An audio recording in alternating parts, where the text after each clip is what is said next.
ഉറക്കമുണർന്ന ഉടനെ ചിഞ്ചു, അല്ലുമ്മ, ഇന്നലെ നമ്മൾ ഡ്രസ്സ് എടുക്കാൻ പോണത്.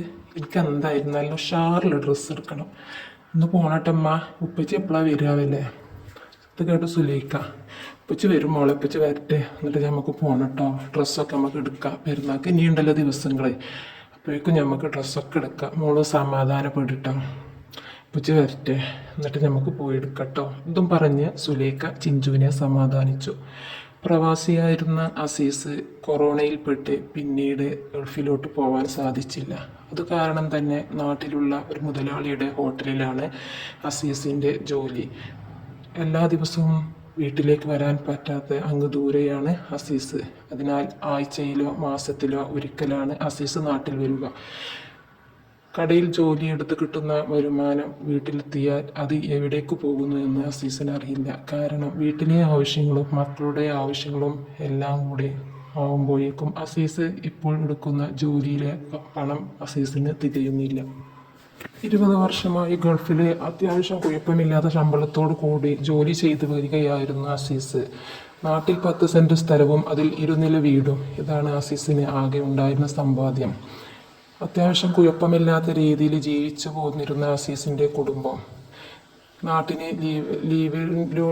ലീവോട് കൂടി നാട്ടിലെത്തിയ അസീസിനെ കൊറോണയിൽപ്പെട്ട് പിന്നെ ഗൾഫിലോട്ട് തിരിച്ചു പോകാൻ സാധിച്ചില്ല. പിന്നീട് അസീസും കുടുംബവും വിചാരിച്ചു, 20 വർഷം ഗൾഫിൽ നിന്നില്ലേ, ഇനി എന്തിന്, ഇനി ജീവിച്ചു പോകാനുള്ള എന്തെങ്കിലും വരുമാനം നാട്ടിൽ തന്നെ കണ്ടെത്താം എന്ന് വിചാരിച്ച് പല കച്ചവടത്തിലും ബിസിനസ്സിലും അസീസ് ഏർപ്പെട്ടു. എന്നിരുന്നാലും അതൊന്നും വിജയിച്ചില്ല. പിന്നീട് നാട്ടിലുള്ള ഒരാളുടെ കടയിൽ ഹോട്ടലിൽ ജോലി ചെയ്ത് അസീസ് നിൽക്കാൻ തീരുമാനിച്ചു. അങ്ങനെയാണ് അസീസ് ബാംഗ്ലൂരുള്ള ഒരു കടയിൽ ജോലി ചെയ്യുന്നത്. ആഴ്ചയിലോ മാസത്തിലോ ഒരിക്കൽ നാട്ടിൽ വരും. മക്കൾക്ക് വേണ്ടതെല്ലാം വാങ്ങിക്കൊടുക്കും.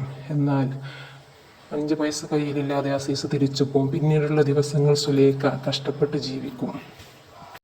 ബാംഗ്ലൂരിലേക്ക് പോകുമ്പോൾ തുച്ഛമായ കാശ് സുലൈഖയുടെ കയ്യിലേൽപ്പിച്ചാണ് അസീസ് പോവുക. ആ കാശ് വെച്ചിട്ട് സുലൈഖ എങ്ങനെയൊക്കെയോ മുന്നോട്ട് ജീവിച്ചു പോരും. പിന്നീടുള്ള ജീവിതം അതായിരുന്നു. അങ്ങനെ ഇരിക്കെയാണ് നോമ്പും പെരുന്നാളുമൊക്കെ വരുന്നത്. മുറ്റത്ത് വാഹനത്തിൻ്റെ ശബ്ദം കേട്ട് ചിഞ്ചുവും സുലൈഖയും മുന്നോട്ട് വന്നു. സുലൈഖയ്ക്കും അസീസിനും 4 മക്കളാണ്. ഇളയ മകളാണ് ചിഞ്ചു. മുറ്റത്തത് ഒരു വാഹനം. അതിൽ നിന്ന് 2 പേര് ഇറങ്ങി. അവരുടെ കയ്യിൽ പെരുന്നാൾക്ക് വേണ്ടിയുള്ള ഗിഫ്റ്റുണ്ട്.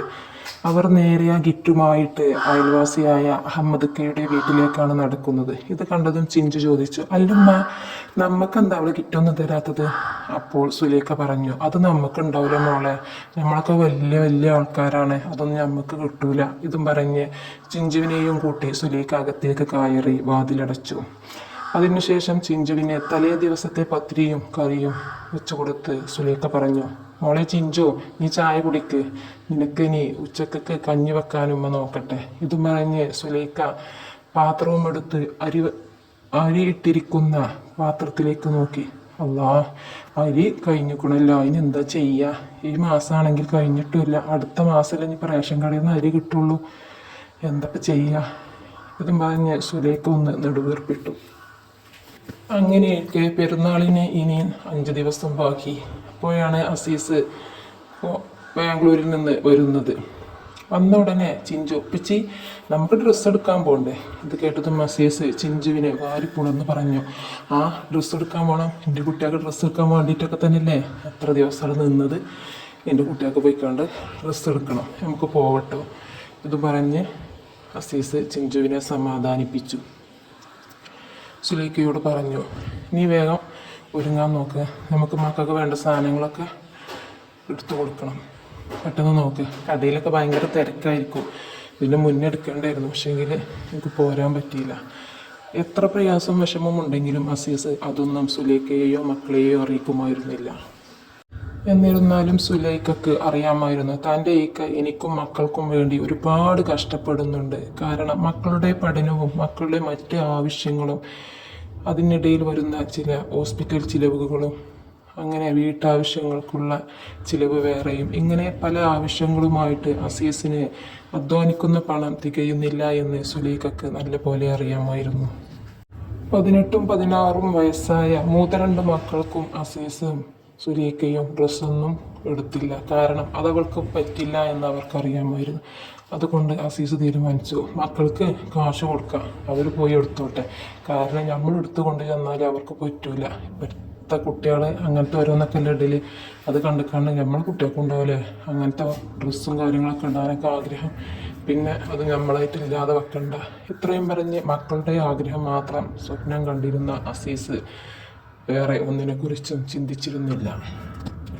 എത്ര കഷ്ടപ്പെട്ടിട്ടാണെങ്കിലും എൻ്റെ മക്കളുടെ കൂടെ എനിക്ക് നാട്ടിൽ തന്നെ പിടിച്ചു നിൽക്കണം എന്നുള്ള ആഗ്രഹമായിരുന്നു പിന്നീട് അങ്ങോട്ട് അസീസിന്. പ്രിയമുള്ളവരെ, ഈ കഥയിൽ നിന്ന് നമ്മൾ മനസ്സിലാക്കേണ്ടത് ഏതൊരു കാര്യവും നമ്മൾ തീരുമാനിക്കുമ്പോൾ 1000 വട്ടം ചിന്തിക്കണം. അല്ലാതെ ഒരൊറ്റ വട്ടം ചിന്തിച്ച് ഒരു തീരുമാനമെടുത്തു കഴിഞ്ഞാൽ നമ്മൾ പല പ്രയാസങ്ങളും അനുഭവിക്കേണ്ടി വരും.